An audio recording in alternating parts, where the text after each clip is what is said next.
নমস্কার, মায়ের রান্নাঘর থেকে সবাইকে স্বাগতম। আজকে আমি সাঁওতালি ভাত করব। সেই জন্য এখানে একটা মাটির হাঁড়ি নিয়েছি। তো মাটির হাঁড়ি প্রথমেই যখন নতুন হাঁড়ি আসবে তখন এরকম একটা স্কচ ব্রাইট দিয়ে খুব ভালো করে আমি ঘষে নেব। তাহলে কী হবে, ওপরের যে বালিগুলো উঠে যাবে, পাবেন না। এই যে দেখুন কতটা নোংরা হয়ে গেল। এবার আমি ভালো করে জল দিয়ে 3 থেকে 4 বার হাঁড়িটা আমি ধুয়ে নেব। তবে এই সাঁওতালি ভাতের আমি একটা গল্প বলি। আমার বাপের বাড়িতে ধান জমি আছে। আমাদের যখন ধান ঝাড়তে আসতো তখন ওই সাঁওতাল কাকিমা আসতো ভাত নিয়ে। ঠিক যেভাবে ওরা রান্না করে আনতো আমি সেইভাবেই বানাবার চেষ্টা করছি।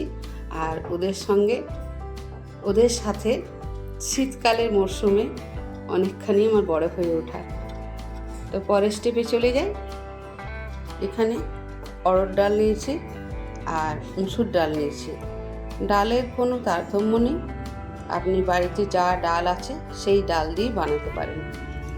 2টো পেঁয়াজ ঠিক এইভাবে কেটে নিয়েছি। আর রসুন আছে গোটা এরকম ছাড়িয়ে নিয়েছি। এখানে পালং শাক আছে আর কুমড়ো শাক আছে। চাল ধুয়ে নিয়েছি। ডালটা দিয়ে আমি আরেকবার ধুয়ে নেব। এখানে তিল নিয়েছি, তিলটা ভিজিয়ে দিচ্ছি। ভিডিওটা পুরো দেখার অনুরোধ রইল। গ্যাসে হাঁড়ি বসিয়ে জল ঢেলে দিয়েছি। এবার আমি চালটা দিয়ে দেবো।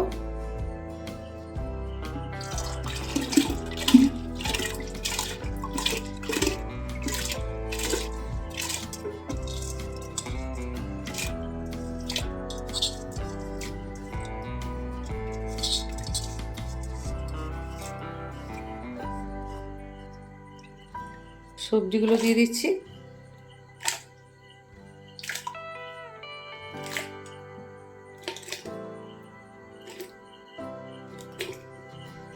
এই সাঁওতালি রান্নার একটা ছোট গল্প আপনাদের সাথে শেয়ার করি।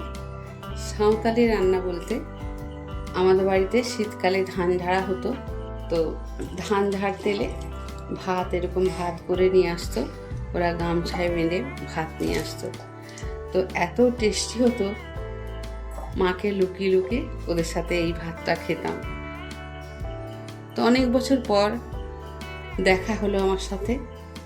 তো আমি জিজ্ঞেস করেছিলাম যে কাকিমা ওই ভাতটা কী করে রান্না করো? তো আমাকে বলেছে যে এইভাবে করবি, খুব ভালো লাগবে, তুই যেভাবে পছন্দ করিস সেইভাবেই রান্নাটা হবে। তো সেইভাবেই করার চেষ্টা করছি।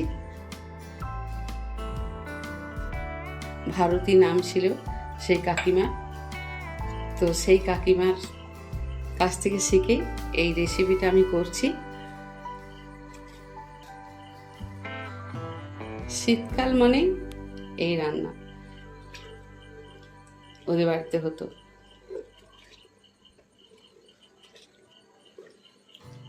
আমার জন্য আবার আলাদা করে নিয়ে আসতো যে রেখা খাবে বলে। পরিমাণ মতো নুন দিয়ে দিলাম।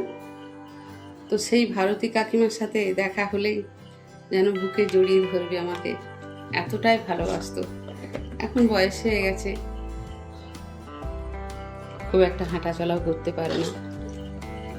এবার ঢাকা দিয়ে দিচ্ছি। তিল কাঁচা লঙ্কা আমি শিলে বেটে নেব। এবার ঢাকাটা খুলে নিচ্ছি।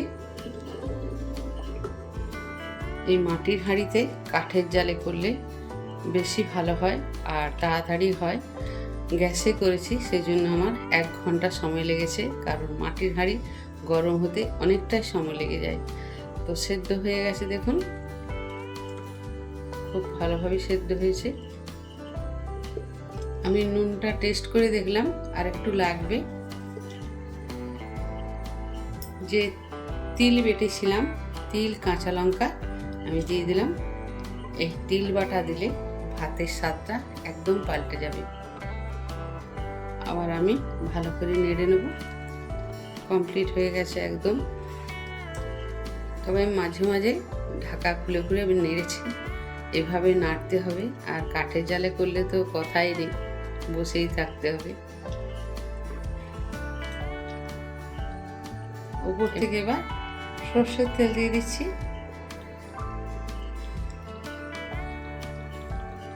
সর্ষের তেল কম বেশি দিতে পারেন, যেমন যেভাবে খাবেন সেইভাবে তেলটা দেবেন, কারণ আমরা একটু তেল মশলাটা কমই খাই। একদম খুব সুন্দর গলেছে দেখুন। এবার ভাতটা আমি বেড়ে দেবো। একটা স্টিলের বাটিতে ঢেলে নিয়ে এসেছি। ঢেলে নিয়ে এবার থালায় দিয়ে দিচ্ছি।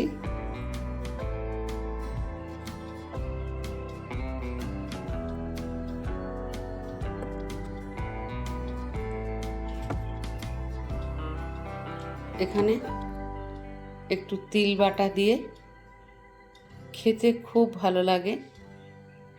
দুটো কাঁচা লঙ্কা দিয়ে দিলাম। সাঁওতালি ভাত।